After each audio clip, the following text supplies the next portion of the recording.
Kúpila som si nový mobil. Aktuálne vlastním 13 Pro, 128 GB, posledné 2 roky absolútne maximálne seká, platím si každý mesiac 2 TB uloženého priestoru. A už som naozaj nechcela čakať plus 2 sekundy, kým čo napíšem, pretože tá odozva bola tak strašne zlá. Tak som sa rozhodla pre tohto Uja. Toto je môj mobil, obyčajný Pro, mám ho už 4 roky. Baterka je na 80% a je to naozaj cítiť.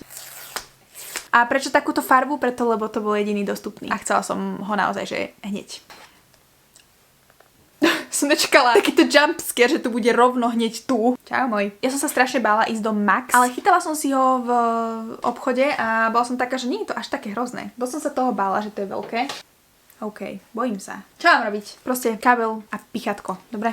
Pod tým papierko nikoho netrapia a to je všetko. Má to o 2 tlačítka viac. Toto je na kameru. Teraz je tichý režim na tlačítko. To som nečakala. Tento mobil som si zadovážila pretože 13 nemá zaostrovanie na prednej kamere a to bolo niečo, čo ma strašne zaujalo na 16, preto som ju chcela. Ale 16 trvalo 2 mesiace, kým sa naskladnil a naozaj som nechcela čakať, tak som si povedala, že proste počkám až na 17.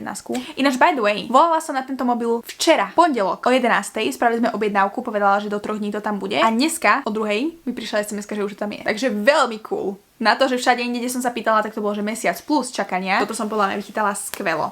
Wow. Zapnem to. Čau boj. Buď na mňa milý, prosím. Neviem, čo robím. Dosť veľký rozdiel. To, aké to je veľké. Bola, čo to robí, ja som strašne rada, že to robí, bola čo bezo mňa. Vidíme sa, keď ju budeme nastavení.